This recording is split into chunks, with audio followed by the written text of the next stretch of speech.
চিংড়ি মাছগুলো বড় বড় আছে রে আজকের। দারুণ সাইজ চিংড়ি মাছ না? দেখেন সাইজগুলা চিংড়ি মাছের সেই বড় বড় বড় বড় সাইজের চিংড়ি মাছ নিয়ে গেছি। আর ছেলে দেখেন কচি দেখে এক লাউ নিয়ে আসছে বাজার থেকে।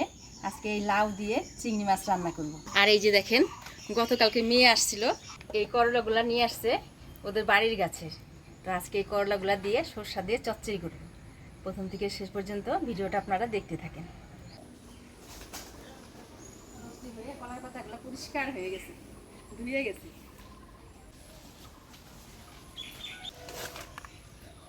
মাছগুলা কাইটে নিব। লাউয়ের থেকে চিংড়ি মাছ বেশি হয়ে যাবে মনে হচ্ছে, বড় বড় আছে।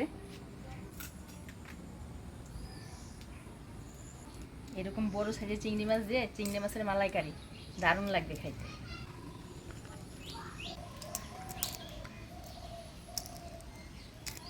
লেজের কাছে একটুখানি খোসা রাইখে দিলাম।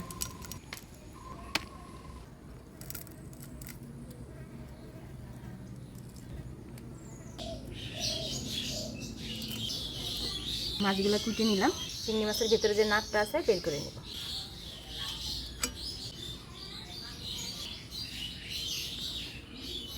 এই যে দেখেন নাকটা। আজকে আকাশটা মেঘলা মেঘলা হয়ে আছে, হাওয়াও আছে, ভালোই লাগতেছে।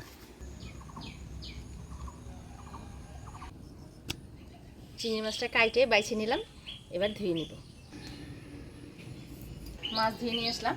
এদিকে মা ভাতটা বসে দিয়েছে, এবার মাছটা আমি হলুদ লবণ মাখাই নিব।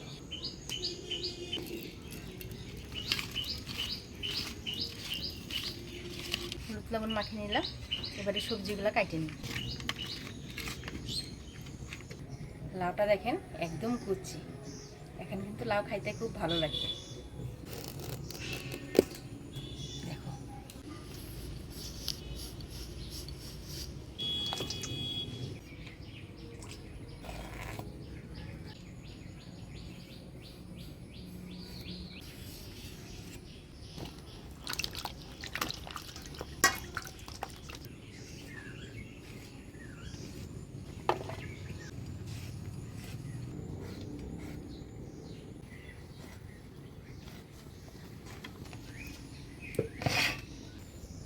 দিদিদের বাড়িতে যে সুন্দর করলা ধরছে মা, এরকম করলা গাছ যদি আমাদের বাড়িতে থাকতো তাহলে কত ভালো লাগতো না? হ্যাঁ, গাছ থেকে করলা ছিঁড়তাম আর রান্না করতাম।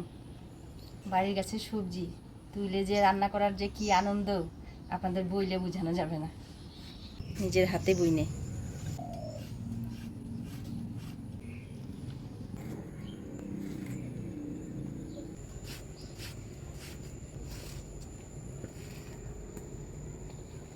হয়ে গেল লাউ কাটা। এবার করলা আর করলার সাথে দুইটা আলু কেটে দিব। দেখেন ভেতরটা একদম কচি, চিংড়ার মতন সাইজ। হ্যাঁ,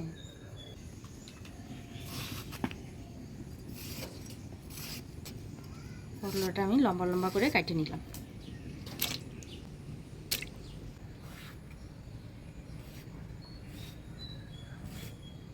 একদম জালি।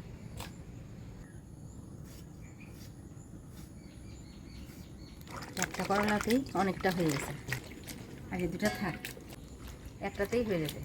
এর মধ্যে দুইটা আলু দিব।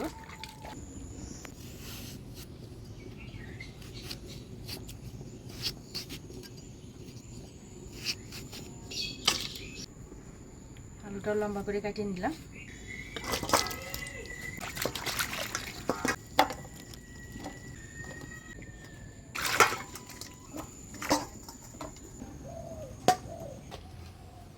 সবজি কাটা হয়ে গেল, এদিকে ভাতও হয়ে গেল। ভাতটার উপর দিয়ে মশলাগুলো করে নিই।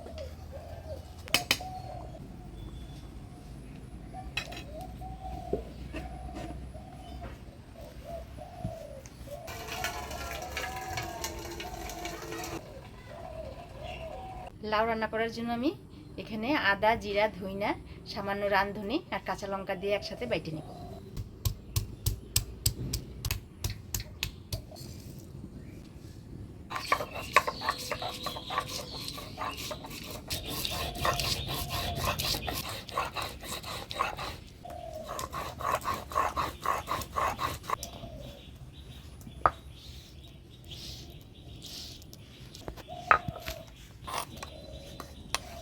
লাউ তরকারির জন্য মশলাগুলো করে নিলাম, এবার মাছটা ভাজি নিব।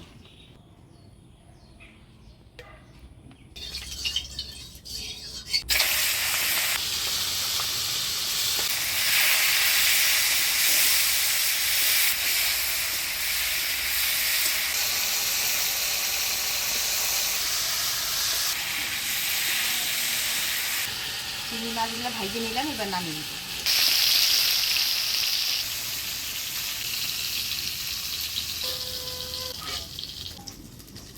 এবার এই তেলের মধ্যে আরেকটু তেল দিয়ে ফোড়ন দিয়ে দেবো।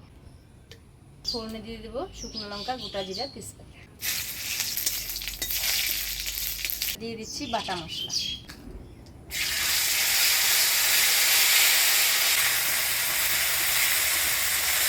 এবার দিয়ে দেবো কাটে রাখা লাউ।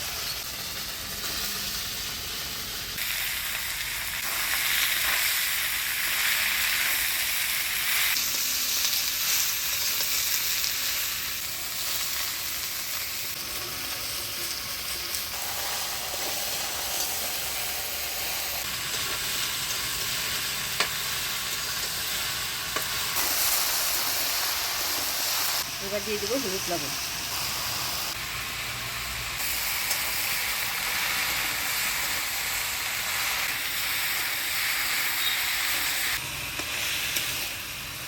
লাউটা হলুদ লবণ দিয়ে ভালো করে নাড়াচাড়া করে নিলাম, এবারে ঢাকা দিয়ে দিই।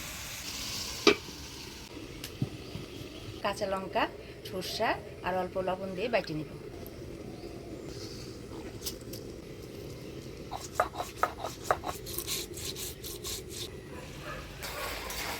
দেখুন লাউটা এত কুচি ছিল, মই যা কতটুকু হয়ে গেল।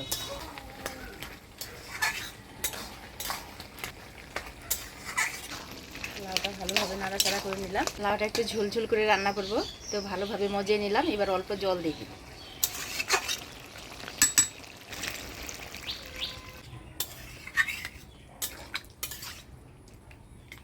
ঝোল দিয়ে দিলাম, এবার চিংড়ি মাছগুলো দিয়ে দেবো।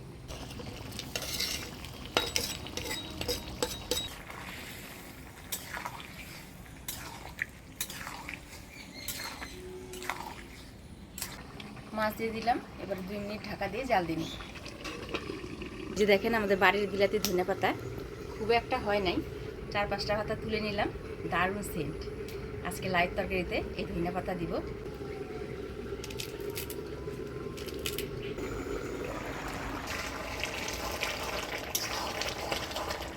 ধনেপাতা দিয়ে দিব।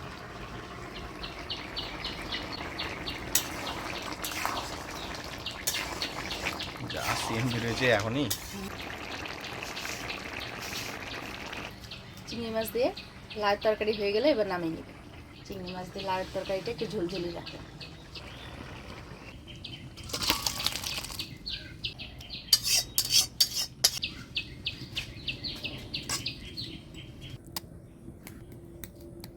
এবারে করলা চচ্চড়ি রান্না করব, তো করলাটা আমি হলুদ লবণ দিয়ে ভাজে নিব।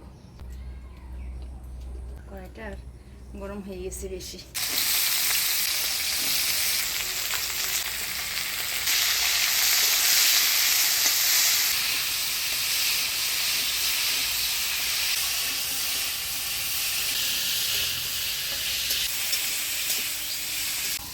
করলাটা আমি হলুদ লবণ দিয়ে ভালো করে ভাজে নিলাম, এবার নামিয়ে নিব। এবারে দিয়ে দিচ্ছি কাটে রাখা আলু।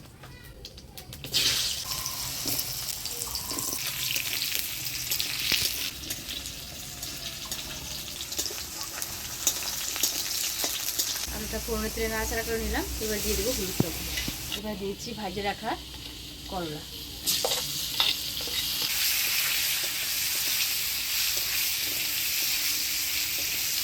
এবারে দিয়ে দেবো সরষে বাটা।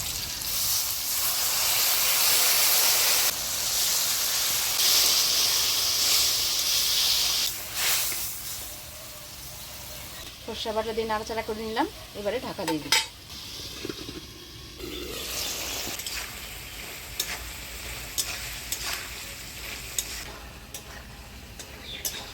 হয়ে গেল সরষে দিয়ে আলু করলার চচ্চড়ি, এবার নামিয়ে নিই।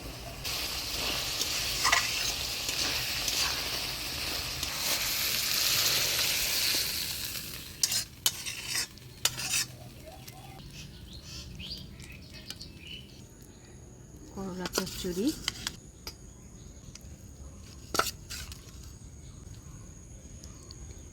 একটা করলা কাটছি, কতগুলা হয়েছে দেখো, একটু বীজ হয়নি। গরম গরম করলা চচ্চড়িতে ভাত।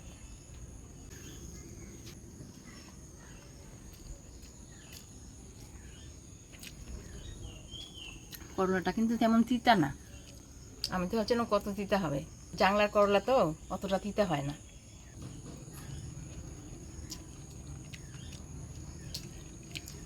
দারুণ টেস্ট হয়েছে।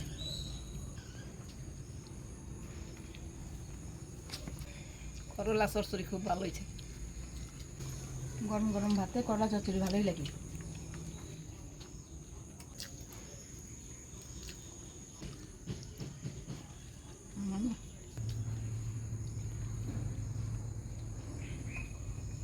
আমাদের বাড়ির বিলাতি ধনিয়া পাতা দিয়ে আজকে লাউ দিয়ে চিংড়ি মাছ দিয়ে রান্না করছি।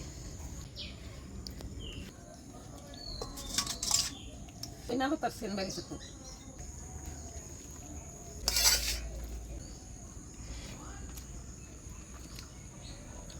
লাউটা খুব সুন্দর গলছে, লাউ গললে তরকারিও স্বাদ হয়।